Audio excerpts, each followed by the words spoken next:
주는 그리스도시요 살아계신 하나님의 아들이시나이다. 하나님 감사를 드립니다. 특별히 이사야 4장 1절에서 6절의 본문을 통하여 그 멸망 속에서도 반드시 회복될 시온의 회복이라는, 반드시 성취될 시온의 회복이라는 제목으로 하나님의 말씀을 선포하기를 소원합니다. 이사야 4장을 통하여 이번 한 주간 저희들에게 주시는 놀라운 하나님의 음성을 듣는 최고의 축복의 예배가 되도록 인도하여 주옵소서. 감사를 드리며 승리하신 주 예수 그리스도 이름으로 기도드리옵나이다. 아멘. 옆 사람들에게 한번 인사해 보시기를 바랍니다. 하나님보다 더 의지하고 의뢰한 것을 정리하셨습니까? 한번 대화해 보시기 바랍니다. 오늘 이사야 4장 1절에서 6절의 본문으로 그 멸망 속에서도 반드시 성취될 시온의 회복이라는 제목으로 하나님의 말씀을 선포하도록 하겠습니다. 이사야 4장은 시온의 회복에 대해서 증거를 합니다. 이 시온의 실체는 예수 그리스도고, 또 시온의 그 다음 실체로 말하면 이스라엘 백성을 말할 것이고, 이 시대의 예수를 그리스도로 믿는 우리가 바로 이 시대의 시온인데요. 갑자기 3장까지는 이스라엘과 유다 백성의 멸망을 이야기하다가 4장에 그 멸망 속에서도 반드시 성취될 시온의 회복에 대한 메시지를 주십니다. 그래서 이사야 1장부터 39장까지는 주로 심판에 대한 예언만 나와요. 여러분들 심판을 한두 번만 말해도 그게 대단히 두려울 건데 39장까지 어마어마하게 많은 심판을 계속 선언합니다. 그런데 심판을 선언하면서도 중간중간에 회복과 위로의 메시지가 나오는데, 오늘 본문의 4장이 시온의 회복에 대한 예언이고, 9장에는 메시아 왕국에 대한 회복, 11장에는 메시아 시대에 대한 예언, 또 12장에는 하나님의 구원을 감사하고 찬송하는 부분이, 또 25장에는 하나님의 구원을 또 찬송하고, 26장에는 구원의 노래를 부르고, 27장에는 이스라엘의 회복에 대해, 32장에는 메시아의 통치에 대해, 35장에는 새 세계에 대한 예언을 이야기합니다. 그리고는 40장 이후부터는 완전한 회복에 대한 메시지가 주로 나오는 것이 이사야서의 주로 핵심적인 내용입니다. 그래서 오늘 읽게 되는 이 4장은 하나님께 배교했던 이스라엘 백성과 유다 백성들에게 심판을 선언하면서도 그 멸망 속에서도 반드시 성취될 시온의 회복에 대한 말씀을 주십니다. 그래서 지금까지 멸망 속에, 고통 속에, 어려움 속에 있었던 분들이 오늘 이 메시지를 붙들고 완전한 회복을 누리게 되기를 주의 이름으로 축복합니다. 1절에 보니까 그 날에 7 여자가 한 남자를 붙잡고 말하기를, 그 날은 여러 날을 표현합니다. 유다와 이스라엘이 멸망하는 날일 수도 있고요, 초임 예수 그리스도께서 오신 날일 수도 있고, 다시 예수 그리스도께서 오시는 날일 수도 있습니다. 이 7 여자가 한 남자를 붙잡고 말하는데, 우리가 우리 떡을 먹으며 우리 옷을 입으리니 오직 당신의 이름으로 우리를 칭하게 하여 우리로 수치를 명쾌하리라, 명쾌하라 하리라. 이 말이 뭐냐면, 이스라엘 백성들과 남유다 백성들이 원래 한 나라에 있는데 남유다 북이스라엘로 이렇게 갈라지게 됐죠. 수많은 남자들이 전쟁터에 나가서 너무너무 많이 죽어버린 겁니다. 그러니까 여자들이 결혼할 남자를 얻기 어렵게 된 상황이 된 거예요. 그래서 남편들에게 경제적인 도움을 기대하지 아니하고 단지 남편 있는 여자라는 이름만이라도 우리가 가지게 해달라, 이 정도 상태로 사실은 이스라엘이 망해버린 거예요. 우리 대한민국에도 씨바지라는 말이 있잖아요. 남자가 귀하고 남자가 없어서 남자 씨를 받으려고 막 하는 경우 아이를 놓기 위한 몸부림도 되게 많이 치는 그런 상황들도 많이 있었습니다. 이스라엘이 이 정도로 고통스러운 때가 된 거예요. 남자들이 전쟁터에서 거의 다 죽어버린 겁니다. 그러니까 여자들은 많은데 우리는 남편이 있는 여자라는 이름만 칭함을 받아도 좋겠다 할 정도로 남편이 귀한 시대가 됐어요. 그러니까 참된 신랑을 잃어버린 시대가 됐다. 교회로 말하면 참된 목회자들을 잃어버리는 시대가 됐다. 이제 이렇게 표현할 수도 있습니다. 결국 가장 이렇게 어려운 때에 하나님은 완전한 하나님의 긍휼과 완전한 회복의 영광을 우리에게 보여주시겠다.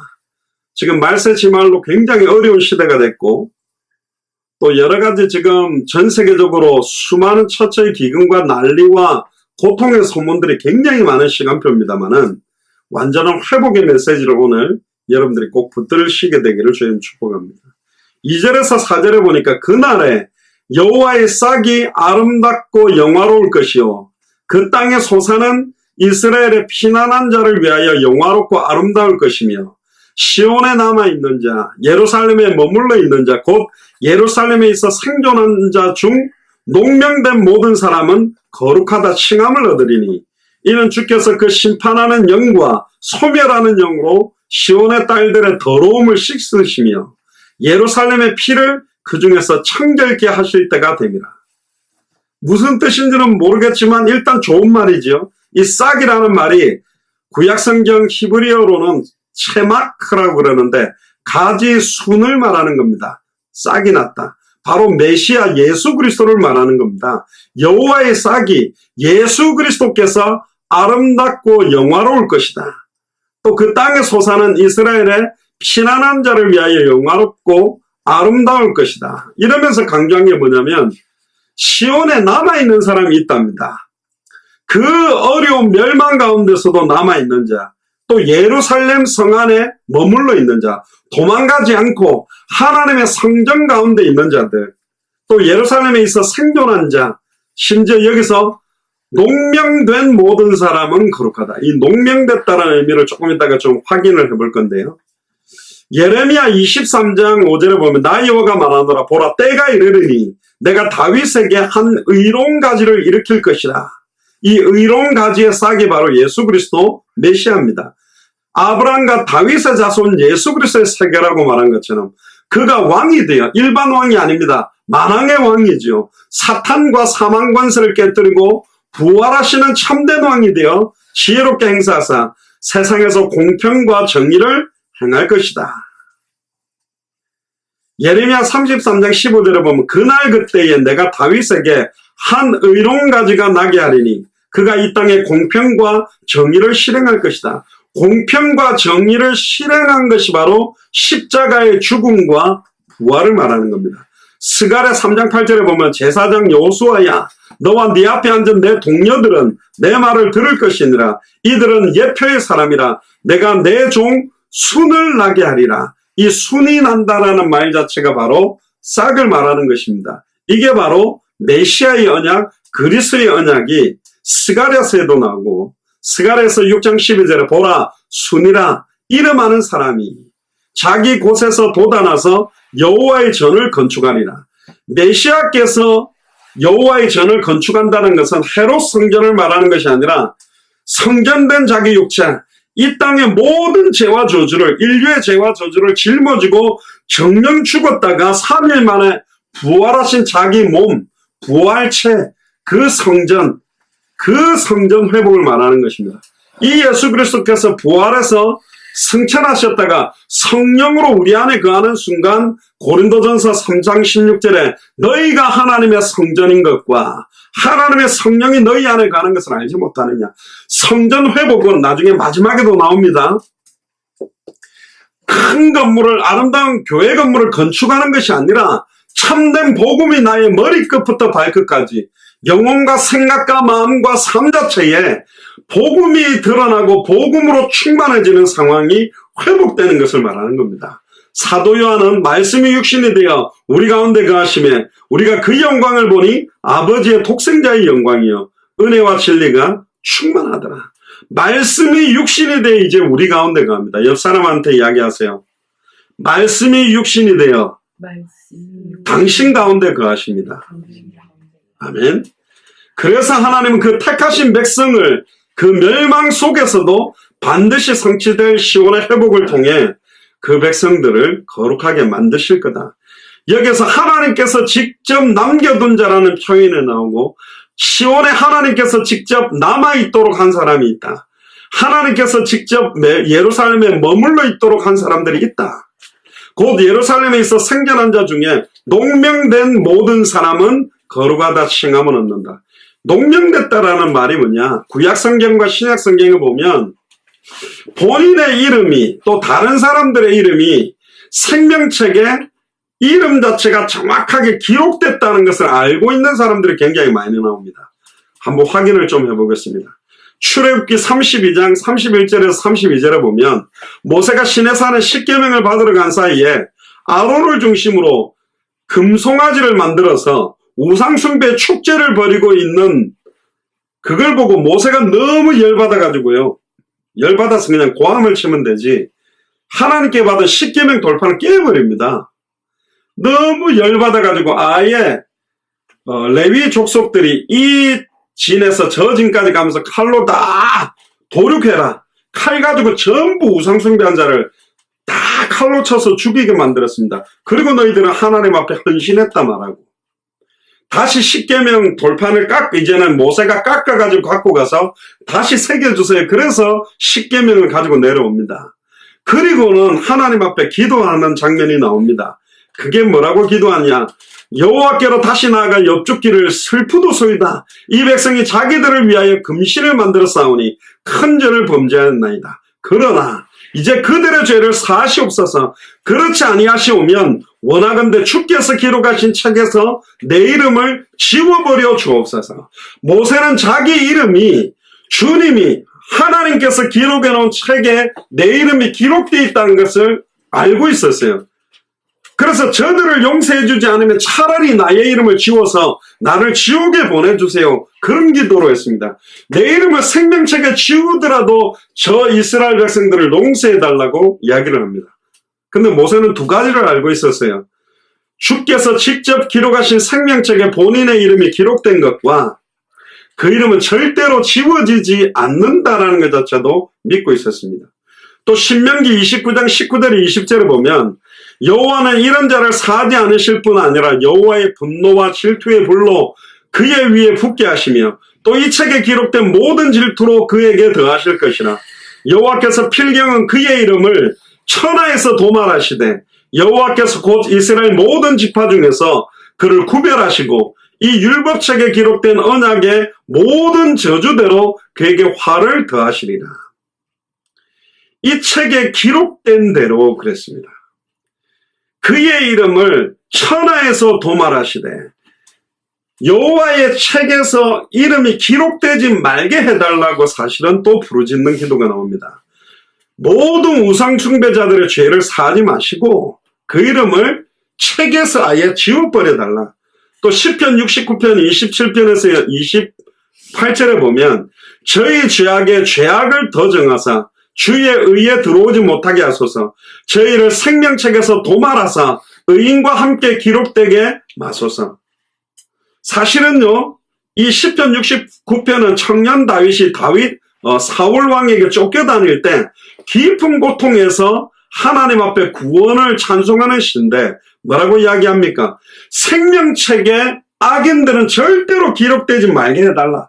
의인의 이름만 생명책에 기록되게 해달라. 의인이 누구냐? 예수를 그리스도로 알고 믿고 영접하고 순종하는 자들이 의인이요.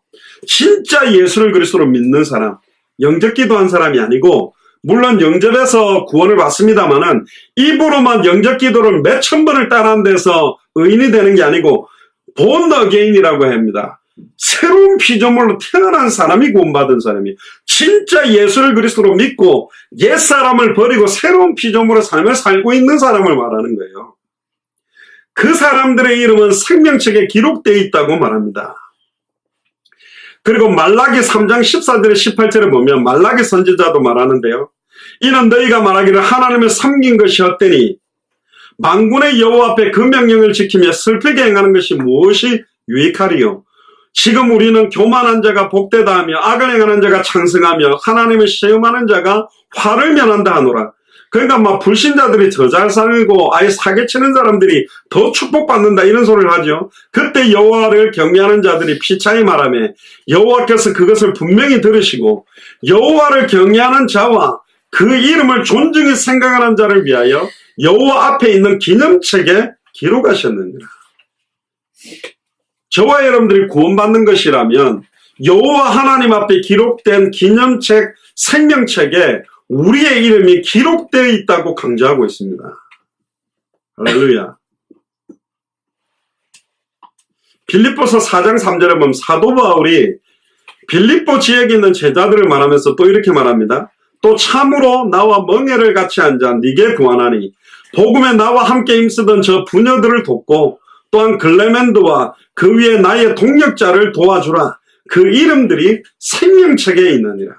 사도 바울과 함께 동력했던 사람들, 멍에를 같이 앉아 복음에 힘쓴 자, 모든 자들의 이름이 생명책에 기록되어 있음을 강조합니다. 그러니까 사도 바울도 생명책에 자기 이름이 기록되어 있음을 알고 믿었고, 다윗 왕도 생명책에 의인의 이름이 기록된다는 걸 알고 믿었고, 모세도 알고 믿었어요. 심지어 계시록 3장 4절에서 5절에 보면 사도 요한이 이렇게 또 말합니다. 그러나 사대에 그 옷을 더럽히지 아니하는 자 몇 명이 내게 있어 흰 옷을 입고 나와 함께 다니리니 그들은 합당한 자인 연고라. 이기는 자는 이와 같이 흰 옷을 입을 것이요 내가 그 이름을 생명책에서 반드시 흐르지 아니하고 그 이름을 내 아버지 앞과 그 천사 앞에서 시인하리라.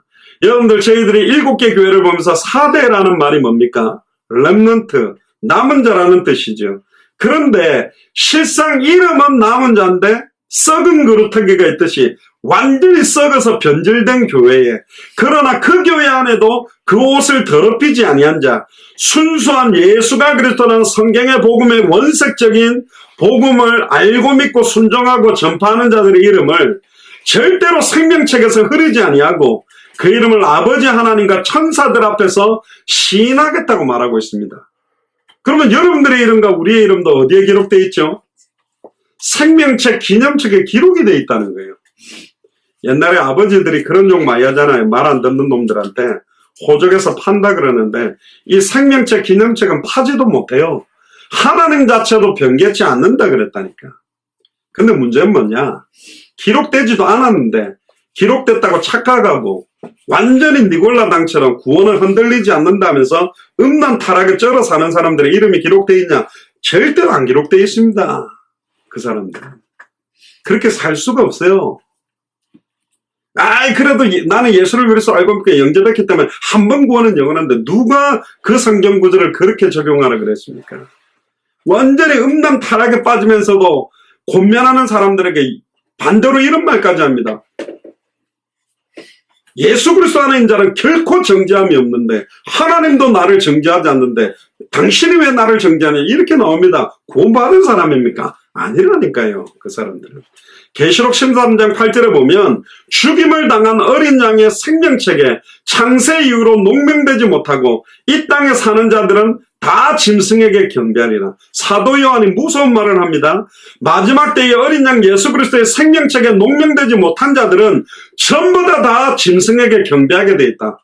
나는 짐승에게 경배 안 하는데, 예배보다도 세상을, 그리스도의 복음보다도 하나님보다도 세상을 더 사랑하고 육신적인 걸 더 사랑하고 의지하고 그게 더 중요하게 생각하는 것 자체가 짐승에 경배하는 자들입니다.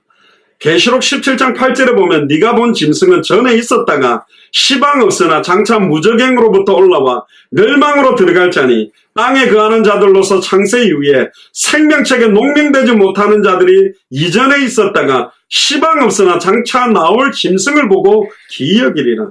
또 무서운 말을 합니다. 생명책에 농명되지 못한 자들은 전에 있었다가 시방 없어지고 무적행으로부터 올라와 멸망할 자들이라고 말합니다. 특히 또 요한계시록 20장 12절에 15절에 보면 또 내가 보니 죽은 자들이 무론대소하고 그 보좌 앞에 섰는데, 자, 이 장면을 볼 때 예수님이 심판을 할 때 저기 석가모니가 와가 아이고 우리 보살님들 불자님들 일로 오세요 하고 극락으로 데리고 가고 저는 마호메스로 와가 이상한 데로 데리고 가고 그렇게 하는 게 아니고, 죽었던 모든 자들과 산 자들이 예수님 뵙고자 심판대 앞에 다 무릎 꿇습니다. 그때 석가모니, 공자, 소크라테스, 마호멧, 이만희, 박태선, 문선명 전부 다 무릎 꿇고 있을 거예요. 거기 앞에요. 그리고 그 보좌 앞에 섰는데 책들이 펴져 있어요. 다른 책들이 펴졌으니 곧 생명책이라. 이거 신학적으로 행위의 책, 모든 행위가 기록된 책과 구원받은 자의 이름만 기록되는, 의인의 이름만 기록되는 생명책이 있다는 거예요. 죽은 자들이 자기 행위를 따라 책에 기록된 대로 심판을 받으니 바다가 그 가운데 죽은 자들을 내어주고 또 사망과 음부도 그 가운데 죽은 자들을 내어주며 각 사람이 자기의 행위대로 심판을 받고 행위대로 완전히 심판받도록 딱 그 행위의 책을 여는 순간 모든 죄가 드러나듯이 절대로 자기가 죄 안 지었다고 버티다가 증거나 찍어놓은 비디오나 CCTV가 탁 열리는 순간 막 내가 죽였어야 하고 회개하듯이 행위의 책을 열면 그 앞에 고개를 들 자가 아무도 없는 겁니다. 그런데 생명책에 기록된 자들의 행위의 책은 아무것도 기록되지 않아 보혈 십자가만 남아있고 다시는 독에서 서감한 것처럼 죄가를 도말해버렸기 때문에 행위의 책에 기록되어 있지 않는다라는 거예요. 아무리 옆에서 검사처럼 사탄이 우리를 막 참수하고 저 장영학 목사, 저 누구누구 장로, 누구누구 권사 얼마나 나쁜 짓 많이 했는데 얼마나 죄를 지었는데 막 참수하죠. 그러나 우리의 변호인 되시고 심판주 되시는 예수 그리스도가 생명책을 여는 순간 거기에 이름이 딱 기록되어 있는 순간 행위의 책을 열어볼 때 그 행위의 죄들은 이미 주홍같이 붉을지라도 눈과 같이 희게 만들어 버렸다고 되어 있어요. 사망과 음부도 불못에 던져지니 이것은 둘째 사망이라 곧 불못이라. 그리고 중요한 말을 합니다. 따라서 누구든지 생명책에 기록되지 못한 자는 불못에 던져지더라. 자, 그럼 불못에 던져지지 않을 사람들의 이름은 반드시 생명책에 기록이 되어 있다는 거예요. 그럼 여러분들의 이름과 제 이름이 기록되어 있겠습니까?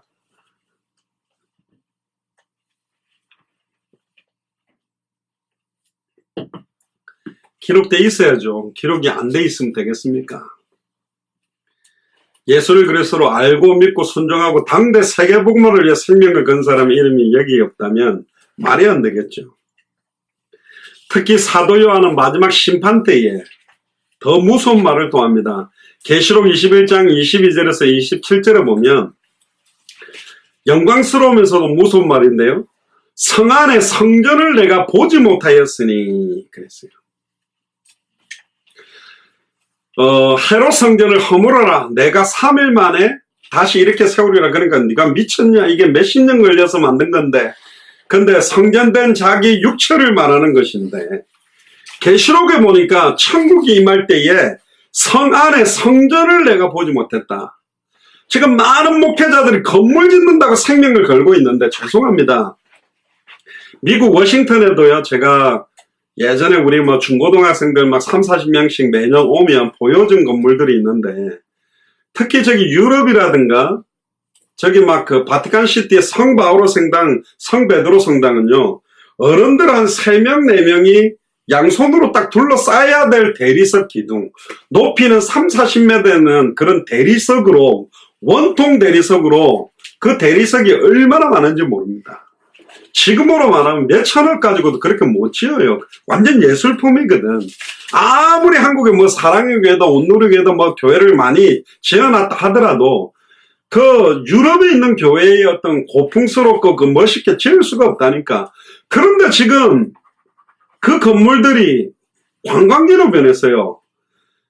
그거는 전부 지금 돈 내고 들어갔고 관광하고 사진 찍는 장소가 됐지 유럽 복음화를 위한 성경의 복음, 성경 그대로 전도운동을 하는 내용이 그 교회는 없다니까.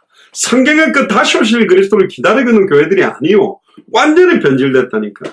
건물 만들어 놓고 가는 거요. 너무너무 안타깝게. 근데 성 안에 성전을 내가 보지 못하였으니 이는 주 하나님 곧 전능하신 이와 및 어린 양이 그 성전이심이라. 할렐루야. 주 하나님 곧 전능하신 이와 및 어린 양이 그 성전입니다. 그리스도 자신이 성전이라니까. 우리가 하나님의 성전이요.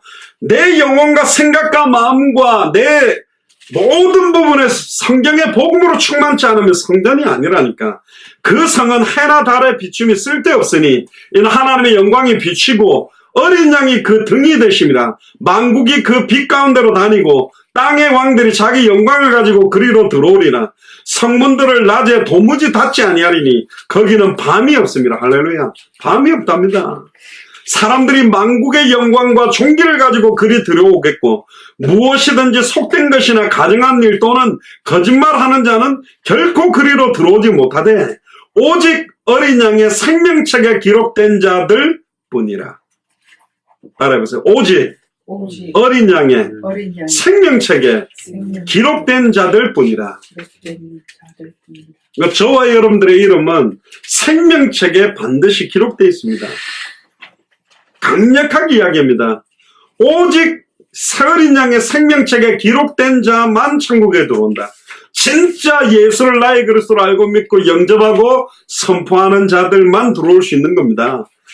이 추악하고 더러운 죄악된 세상 가운데서도 자기 백성들을 절대로 버리지 않도록 확정해 놓으셨어요.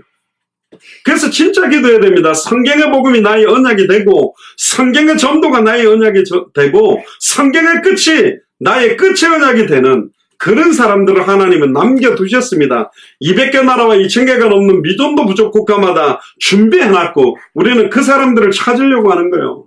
찾기가 쉽지 않습니다. 돈을 많이 들고 가면 찾냐? 아니라니까요. 사기꾼들이나 돈을 좋아하는 사람만 몰리는 거예요. 진짜 제자는 선한 목자의 음성, 순수한 성경의 복음만 딱 전했을 때 그 복음에 반응하는 사람입니다. 그러니까 다른 동기와 목적을 가지고 접근하는 순간 가짜들이 붙는 겁니다. 하나님은 그 남은 자들을 자기 자신을 위하여 직접 주일 강단 말씀을 통해 성경의 복음을 통해 저와 여러분들을 날마다 거룩하게 하실 겁니다. 그 대표적인 성경 구절이 뭐냐? 이사야 43장 25절에서 26절에 나 곧 나는 나를 위하여 네 허물을 도말하는 자니 네 죄를 기억하지 아니하리라. 너는 나로 기억이 나게 하고 서로 변론하자. 너는 네 일을 말하여 의를 나타내라. 이사야 선지자가 이렇게 말합니다. 우리를 위해서가 아니라 우리의 아버지 되시는 하나님이 자기 자신의 거룩하심, 자기 자신의 공의로우심과 측량할 수 없는 사랑 때문에 우리의 허물을 뿌리까지 없애버리고 우리의 일을 통해서 하나님의 의를 나타내겠다고 선포합니다. 예를 들면 이런 거죠. 제가 저희 아이들을 데리고 제 초중고 대학 저를 가르쳤던 그런 은사 선생님이나 목사님들을 만나러 간다고 합시다. 근데 우리 아들 얼굴에 막 더러운 게 다 묻었어. 얼굴에 떼국물이 질질질. 옷이 막 이게 너무 오래 입어가 꼬질꼬질해요. 그 상태로 데리고 내가 그분 앞에 나가겠습니까? 얘네들을 위해서도 시키겠지만 나의 아들이기 때문에 나의 아들에 합당한 대로 이렇게 꾸미는 거예요. 제가 옛날 사라나 우리 정원이 같은 경우 그 머리 같은 것도요. 그 무슨 머리입니까? 그 올림머리라 그럽니까? 머리를 쫙 당겨가지고 고무줄 가지고 막 얼마나 칭칭감한지 여자애들 머리를 많이 당기니까 눈썹이 이렇게 올라가더라고. 머리를 너무 당겨가지고 올라가니까 이것 좀 내려주고. 그래가지고 또 이렇게 잡아 당겼는데 머리카락이 흩어지니까 젤까지 해가지고 머리를 쫙 붙여가지고 젤만 가지고는 또 흔들림이 있으니까 거기다 스프레이를 뿌려가지고 드라이로 고정을 시켜가 머리 한 올 안 흐트러지도록 그냥 얼굴에다가 크림 바르고. 그러니까 애들 어떻게 해서든지 깔끔하게 데리고 가려고 하는 거지요.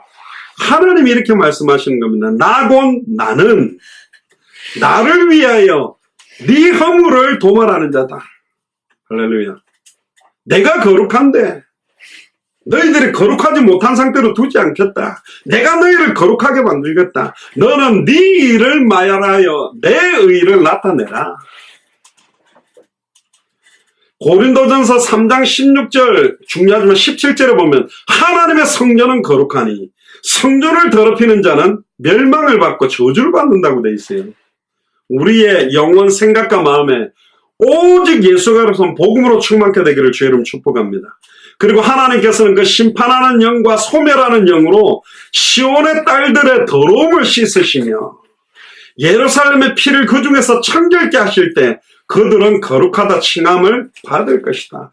이 최초의 시온의 딸들의 더러움을 씻김을 받고 예루살렘 피가 청결하게 된 날이 바로 십자가에서 예수님께서 다 이루었다.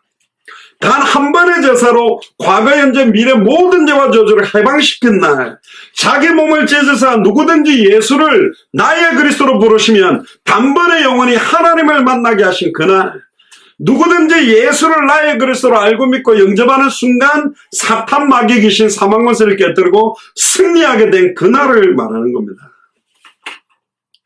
2000년 전에 다 끝내셨어요.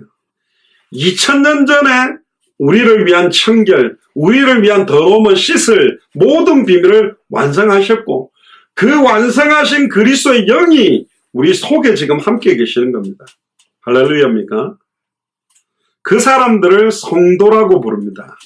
성도라는 말은 거룩한 자. 굉장히 존귀한 이름을 얻은 거죠. 제 동생 이름이 장성도 목사인데요. 저는 우리 임직예배 때 제가 그렇게 소개했습니다. 이름은 성도인데 직분은 목사예요. 좀 재미있죠. 장성도 목사.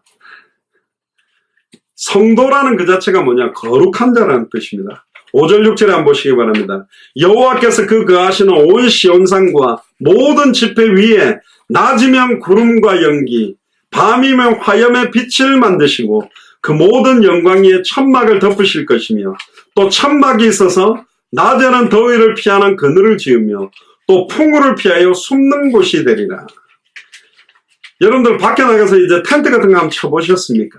하나님이 자기 백성을 천막으로 보호할 것이다. 어떤 면은 우리의 요새여 피할 바위로 산성으로 우리를 보호하시겠다는 겁니다.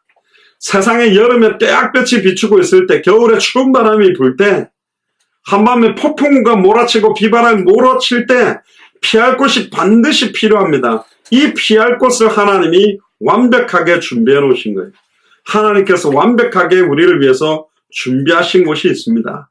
특히 계시록 7장 9절에서 17절을 보면, 이 일 이후에 내가 보니 각 나라와 족속과 백성과 방언에서 아무라도 능히 셀 수 없는 큰 무리가 흰옷을 입고 손에 종려가지를 들고 보좌 앞과 어린 양 앞에서 서서 큰 소리로 외쳐 가로되 구원하심이 보좌에 앉으신 우리 하나님과 어린 양에 있도다. 할렐루야. 마라나타와 함께 외칠 말입니다. 우리의 구원하심이 보좌에 앉으신 우리 하나님과 어린 양에 있습니다. 모든 천사가 보좌와 장로들과 내 생물 주위에 섰다가 보좌 앞에 엎드려 얼굴을 대고 하나님께 경배하여 가로되 아멘. 찬송과 영광과 지혜와 감사와 존귀와 능력과 힘이 우리 하나님께 세세토록 있을지어다. 아멘 하더라. 장로 중에 하나가 응답하여 내게 이르되 이 흰옷을 입은 자가 누구며 또 어디서 왔느냐? 내가 가로되 내 주여 당신이 알리이다 하니 그가 나더러 이르되 이는 큰 환난에서 나오는 자들인데 어린 양의 피에 그 옷을 씻어 희게 하였느니라. 할렐루야. 큰 환난에서 나오는 자, 용광로 불 속에서 나오는 자, 사자굴 속에서 나오는 자, 홍해에서 나오는 자, 요단에서 나오는 자, 그들입니다. 어떤 상황, 현실, 조건 속에서도 예수를 그리스도로 알고 믿고 순종한 자들입니다. 어린 양의 피에 그 옷을 씻어서 희게 하였다. 어린 양의 피로 그 옷을 씻으면 붉어야 되는데 희게 변하게 된 거예요. 그러므로 그들이 하나님의 보좌 앞에 있고 또 그의 성전에서 밤낮 하나님을 섬기며 보좌에 앉으시니가 그들 위에 장막을 치시리니. 여기서 장막을 치신다는 말이 나오죠. 저희가 다시 줄이지도 아니하며 목마르지도 아니하고 해나 아무 뜨거운 기운에 상하지 아니할지니 이는 보좌 가운데 계신 어린 양이 저희 목자가 되사. 할렐루야. 어린 양이 우리의 목자가 되십니다. 목사들이 아니요. 어린 양 예수 그리스도라니까. 생명수 샘으로 인도하시고 하나님께서 저희 눈에서 모든 눈물을 씻어주실 것입니다. 그 어린 양의 메시지를 목사의 입을 통해서 선포하기 때문에 목사직이 중요한데 집중은 목사의 입에서 나오는 말씀이고 그 말씀을 주신 하나님이라니까 어린 양이에요. 목회자들이 좀 잘못된 이런 표현이 하나 있는 것 같아요. 그게 제가 예전에 많이 들은 건데 내가 메시지를 가지고 이렇게 어떻게 해주겠다. 내가 메시지에서 이렇게 말하겠다. 내가 메시지를 가지고 당신한테 이렇게 답을 주겠다. 그거 조금 위험할 수도 있는 말인 것 같아요. 내가 답을 메시지화 시키겠다는 거거든. 그 말이 맞을 수도 있지만 틀렸습니다. 목사 자체가 메시지로 답을 준다고 하면 안 되고 하나님의 말씀을 통해서 해답을 받아야 돼요. 기록된 말씀 자체가 살아있습니다. 그 말씀을 하나님이 이 시간 이 자리에 그 사람에게 주시고자 원하는 걸 보고 메시지라 그러거든요. 기록된 말씀을 로고스라 그러고 목사들의 입을 통해서 선포되면 그걸 캐리그마라 그러는데 선포된 말씀이 선포됐을 때 그 말씀 중에 내게 부딪히는 말씀을 레마라고 그럽니다. 레마 성경에는 로고스 중에서 내게 부딪힌 것이 그야말로 하나님의 말씀이라 그러는데 맞는 부분도 있고 위험한 부분도 있어요. 보통은 말씀을 받을 때 내가 기다리고 내가 원하는 말씀을 레마라고 그러고 내한테 거치는 말, 나에게 때로는 때리는 채찍, 찌르는 창처럼 아픈 말은 레마가 아니라고 안 봤는데 그런 경우가 있기 때문에 결국은 목사들의 입을 통해서 선포되어진 하나님의 음성 자체가 살아있기 때문에 그걸 받는 것입니다. 그러니까 목사의 생각을 하나님 말씀처럼 만들어갖고 전달한다. 그거는 말이 안 되는 거고 우리가 이사야서 지금 4장을 통해서 진짜 하나님의 음성을 들어야 됩니다. 하나님께서 우리를 회복시키겠답니다. 그것도 2000년 전 십자가 부활로 모든 것을 회복하신 그 그리스도의 영이 지금 우리 안에 함께 계시다고 이야기를 하고 있습니다. 특히 우리의 장막이 되시고 우리의 천막을 치시고 우리를 보호하고 있다고 말합니다. 결국은 결론적으로 이야기한 것은 뭐냐? 만군의 여호와께서 우리의 피난처가 되시고 은신처가 되시며 우리의 참된 위로자가 된다. 사람이 아닙니다. 남편이 아니요. 더 엄격하게 말하면 목회자들도 아닙니다. 오직 예수 그리스도. 믿으십니까? 본문은 메시아에 오실 것을 예언했고 그날은 여호와의 싹이 아름답고 영화로울 것을 예언한 겁니다. 그 예수께서 메시아로 오셨습니다. 그 메시아가 바로 예수님입니다. 그분이 십자가의 죽음과 부활로 모든 문제를 끊는 거예요. 그래서 사도 바울이 디모데전서 1장 15절에 미쁘다 모든 사람이 받을 만한 이 말이요 그리스도 예수께서 죄인을 구원하시려고 세상에 임하셨다 하였도다. 죄인 중에 내가 괴수니라. 사도 바울은 죄인 중에 괴수라고 말합니다. 물론 스데반을 죽는데 앞장섰고 교회를 잔멸하는데 앞장섰지만 내가 진짜 주를 위해 사는 건 줄 알았는데 더 복음을 깨닫고 보니까 주와 복음의 걸림돌도 역할도 너무나 많이 했다는 걸 깨달은 거예요. 사도 바울이. 하나님께서는 당대 세계복음화를 위해서 이 세상에도 지금도 앞으로도 남겨둔 자들이 있습니다. 그래서 우리는 그들을 두고 기도하는 거예요. 200개 나라와 2000개가 넘는 미존도 부족 국가에 그분들과의 만남을 두고 기도하는 겁니다. 그 어떤 멸망 가운데서 반드시 성취될 시온의 회복의 날이 가까이 오고 있습니다. 오직 복음밖에 없어요. 그래서 이 땅에 권세 있는 주 예수 그리스도의 이름으로 영적 싸움을 시작해야 됩니다. 우리는 아직 세상에 속해 있고 육신을 입고 있기 때문에 육신의 영향도 받고 죄성도 있고 기질도 있고 잘못된 체질도 있고 사단 마귀 귀신의 공격도 있기 때문에 정말로 권세 있는 주 예수 그리스도의 이름으로 영적 싸움하고 기도 전쟁을 본격화해야 됩니다. 그래서 고린도전서 1장 2절에 보면 고린도에 있는 하나님의 교회 곧 그리스도 예수 안에서 거룩하여지고 성도라 부르심을 입은 자들 결국은 그리스도 예수 안에서 거룩하여지고 성도라 부르심을 입은 자들이 모여서 예배할 때 신령과 진정으로 드리는 예배가 가능합니다. 결론적으로 저는 이렇게 생각합니다. 사탄의 역사까지 하나님의 주권 아래에서 움직이고 있고 일을 행하고 그걸 만들며 지어 성취하는 분이 여호와라면 결국 하나님이 보시는 건 뭐겠냐? 일어나는 모든 핍박시험 환난도 일어나는 건데 그것도 하나님이 허락했기 때문에 일어나는 거라면 이런 핍박시험 환난 문제 속에서의 우리의 신앙 고백을 보는 거예요. 우리의 믿음의 고백을 보는 거예요. 우리가 뭐라고 입술로 고백할 것인가? 마태복음 28장 20절에 내가 세상 끝날까지 너희와 항상 함께 있으리라고 고백했습니다. 특별히 시편 46편 1편에 하나님은 우리의 피난처시요 힘이시요 환난 중에 만날 큰 도움이시다 그랬습니다. 하나님으로 피해야 됩니다. 하나님만이 우리의 힘이시고 방패시요 요새라고 그랬습니다. 이 세상 사는 동안에 하나님께 늘 감사하고 오직 하나님을 참된 나의 피난처로 믿고 의지하게 되기를 주의 이름으로 축복합니다. 그 어떤 멸망 속에서도 반드시 성취될 시온의 회복을 두고 우리를 불렀습니다. 흔들리지 마세요. 눈에 보이는 현실만 보지 마시고 상황만 보지 마시고 영적 사실, 영적인 사실을 여러분들이 딱 깨닫고 붙드는 순간 내가 또 속았구나. 내가 왜 이렇게 또 흔들리고 있지? 금방 깨닫게 되어 있습니다. 그걸 성경을 통해서 말씀하셨어요. 요한복음 16장 33절에 이것을 너희에게 이르면 너희로 내 안에서 평안을 누리게 하려 함이라. 세상에서는 너희가 환난을 당하나 담대하라. 내가 세상을 이겼다. 2000년 전에 세상을 완벽하게 이기신 그 그리스도께서 지금 우리 안에 거하시면서 마태복음 24장 14절을 성취하고 있습니다. 오늘 이번 주간에 지난 주간에 여러분들에게 생명운동이 없었던 말씀운동을 못했던 제자운동을 못했던 이 시간표는 점점 다가오고 있습니다. 누군가를 통해서 생명운동을 일으켰고 누군가를 통해 말씀운동을 진행하고 있고 누군가를 통해 제자를 움직여 가고 있습니다.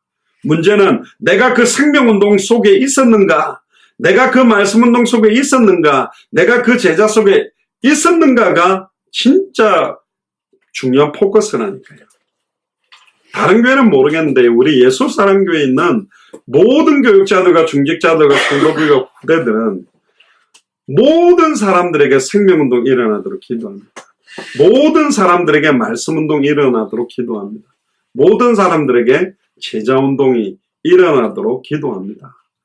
그래서 그 멸망 속에서도 반드시 성취될 시온의 회복의 날이 이르렀다. 그 날이 오늘입니다. 매일매일이 돼야 돼요. 일주일에 한 번만 주일이 아니라 매일이 주인님의 날이어야 됩니다. 그래서 오늘도 최고로 그 멸망과 핍박과 환난과 고통 속에서도 반드시 성취될 시온의 회복을 믿는 믿음으로 참된 행복을 누리게 되기를 주의 이름으로 축복합니다. 기도하겠습니다. 주는 그리스도시요 살아계신 하나님의 아들이시나이다. 하나님, 이사야 4장을 통하여 그 멸망 속에서도 반드시 성취될 시온의 회복이 그 순 메시아의 언약, 예수 그리스도의 언약으로만 가능한 것을 깨닫게 하시니 감사합니다. 지금 우리가 정확하게 성경대로 알고 믿고 순종하고 있는 예수가 그리스도라는 이 성경의 복음, 예수를 그리스도로 증언하는 말씀운동, 예수 그리스도의 제자운동을 통하여 다시 오실 그리스도의 시간표를 앞당길 수 있도록 저희들에게 은혜의 은혜를 다해 주옵소서. 미국과 한국 여러 지역, 또 텍사스와 헝가리 부다페스트와 캐나다 밴쿠버, 여러 해외에 흩어져 있는 자들이 여러 현장에서 말씀을 붙들고 있습니다. 함께 영적 싸움이 본격화되게 하시며 저희들과 동역하고 있는 모든 선교사님들에게 오늘 새로운 힘이 회복되는 최고의 한 주간이 되도록 축복하여 주옵소서. 감사를 드리며 승리하신 주 예수 그리스도 이름으로 기도드리옵나이다. 아멘.